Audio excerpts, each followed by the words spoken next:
तो साथियों नमस्कार और स्वागत है आप सभी का हमारे यूट्यूब चैनल स्टडी सर्किल पे। और इस वीडियो में हम बात करने जा रहे हैं जनरल स्टडीज़ के तहत सामान्य भूगोल के बारे में। और भूगोल में हम स्पेशली पढ़ेंगे वेटलैंड्स या आर्द्र भूमियों के बारे में, जिन्हें कि जलग्रस्त भूमियाँ भी कहा जाता है। तो ये जो जलग्रस्त भूमि या आर्द्र भूमि की अगर हम बात करें तो ये ऐसे दलदली या पानी वाले क्षेत्र होते हैं जहाँ वर्ष भर या वर्ष के किसी एक हिस्से में प्राकृतिक या कृत्रिम रूप से शांत या बहता हुआ जल या मीठे या खारे पानी वाला, यानी कि जो जल होता है या तो वो मीठा हो या खारा, कोई भी हो सकता है, समुद्री या गैर समुद्री ऐसा जल जमाव का क्षेत्र जिसकी गहराई 6 मीटर से अधिक नहीं हो, आर्द्र भूमि या वेटलैंड्स कहलाती हैं। और ये जो अधिकांश जलग्रस्त भूमि है, मतलब देखने वाली बात है कि प्रत्यक्ष या अप्रत्यक्ष रूप से गंगा, ब्रह्मपुत्र, नर्मदा, कावेरी, ताप्ती और गोदावरी जैसी बड़ी नदियों से जुड़ी हुई है। और जो जलग्रस्त भूमि होती हैं इनकी निम्न विशेषताएं होती हैं। पहला तो ये है कि ये कीट पतंगों, जंतुओं और पौधों की अनेक दुर्लभ प्रजातियों का निवास स्थान होती हैं।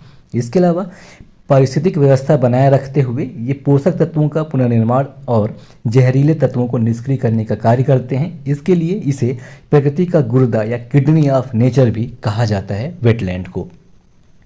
और ये क्या करती हैं, अवसादों को रोककर नदियों में गाद के जमाव को कम करने का भी काम करती हैं वेटलैंड्स। इसके अलावा बाढ़ के प्रभाव को कम करती हैं और मिट्टी के कटाव को रोकने का कार्य करती हैं वेटलैंड्स या आर्द्र भूमि। और जो ये आर्द्र भूमि है इन्हें रामसर स्थलों में शामिल किया जाता है। और ये शब्द यानी कि जो रामसर साइट्स है, यानी जो आर्द्र भूमियाँ होती हैं वो रामसर साइट्स में शामिल होती हैं।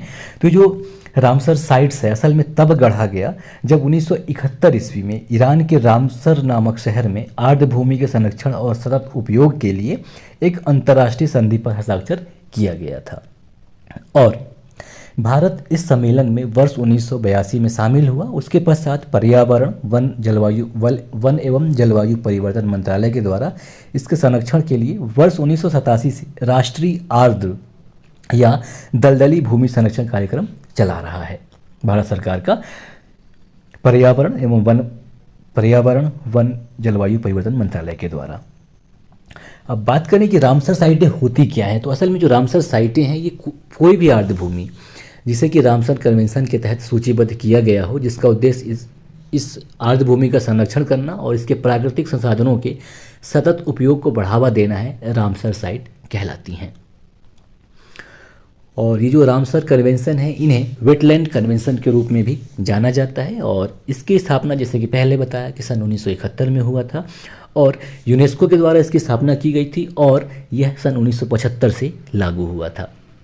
और भारत के संदर्भ में अगर हम बात करें तो भारत में जो वेटलैंड्स हैं वर्तमान समय में, ये अभी 2024 है ना, तो जनवरी महीना, तो अभी तक 75 वेटलैंड्स हो चुके हैं, जिसमें अभी हाल ही फिलहाल में सबसे ज़्यादा अगस्त महीने में 11 वेटलैंड्स को रामसर साइट में शामिल किया गया है। अगर हम इनकी बात करें कौन कौन है, तो ये तमिलनाडु के 4 स्थलों को शामिल किया गया है, ओडिशा के 3 स्थलों को, जम्मू और कश्मीर के 2 स्थलों को, और मध्य प्रदेश और महाराष्ट्र में एक शामिल है। ठीक है। और अगर हम ओडिशा की बात करें तो ओडिशा से 3 है, तंपारा झील, हीराकुंड जलाशय और अंशुपा झील, इसे शामिल किया गया है अगस्त महीने में। जबकि मध्य प्रदेश से यशवंत सागर या सांख सागर को शामिल किया गया है।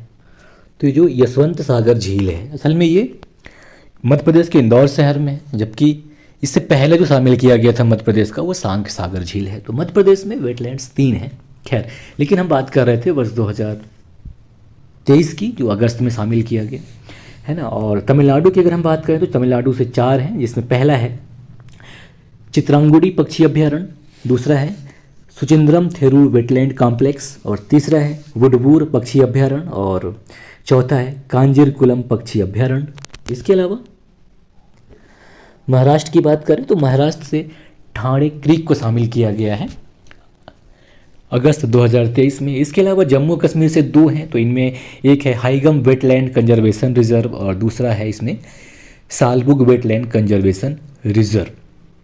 इसके अलावा अगर हम जुलाई 2022 की बात करें तो जुलाई 2022 में भारत में 5 नई साइटों को रामसर साइट में जोड़ा गया था, जिसमें पहला है केरिकली पक्षी अभ्यारण्य जो कि तमिलनाडु में है, और पल्लीकरनई मार्स रिजर्व वन ये भी तमिलनाडु में है, और पिचावरम मैंग्रोव तमिलनाडु, यानी कि तमिलनाडु से 3 स्थलों को जोड़ा गया था वर्ष 2022 में। सांक सागर मध्य प्रदेश के शिवपुरी जिले में है, इसे जोड़ा गया था 2022 में, और पाला वेटलैंड्स जो कि मिजोरम में है, इसे भी जोड़ा गया था वर्ष 2022 में जुलाई समय में।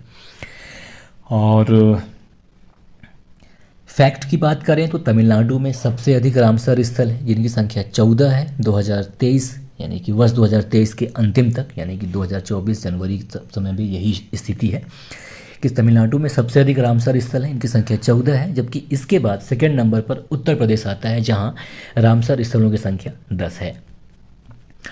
और जो सुंदरवन है ये भारत का सबसे बड़ा रामसर स्थल है। इसके अलावा चिल्का झील जो कि ओडिशा का है, और केवलादेव राष्ट्रीय उद्यान राजस्थान, इन्हें भारत के पहले रामसर स्थल के रूप में मान्यता प्रदान की गई थी। इसके अलावा हिमाचल प्रदेश में जो रेणुका वेटलैंड है, जिसका क्षेत्रफल मात्र 20 हेक्टेयर है, ये भारत का सबसे छोटा वेटलैंड है।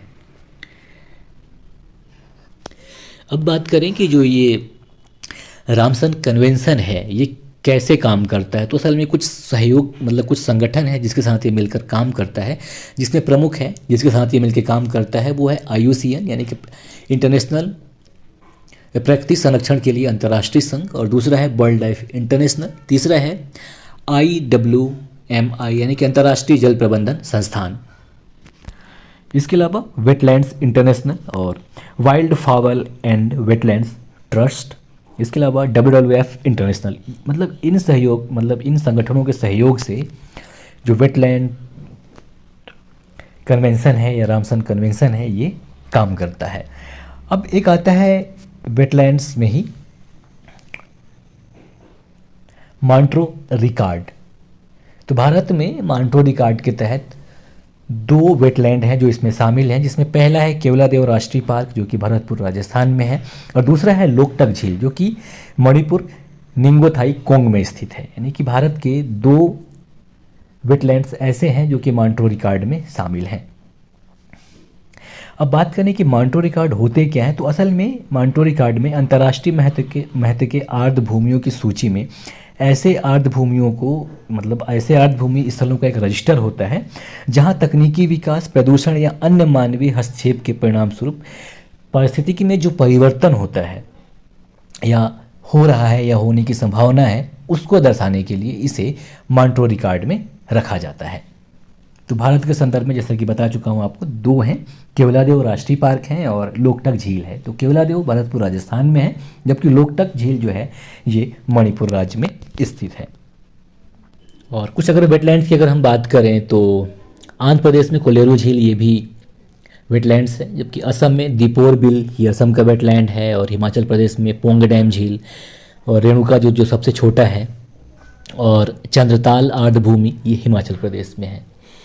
इसके अलावा केरल की बात करें तो अष्टमुदी और सष्टम कोट्टा झील, वेम्बनाड झील जो है ये सभी आर्द्र भूमि में शामिल हैं। इसके अलावा पंजाब से हरिके झील, कांजली झील, रोपण झील, केशोपुर मियाँ सामुदायिक रिजर्व और व्यास कंजर्वेशन रिजर्व, नांगल वन्यजीव अभ्यारण्य जो है पंजाब के, ये वेटलैंड्स में शामिल हैं। तो जैसा कि बताया आपको, कुल देश में यानी कि भारत देश में अपने 75 वेटलैंड्स हैं। बस इतना ही इस वीडियो में। नमस्कार।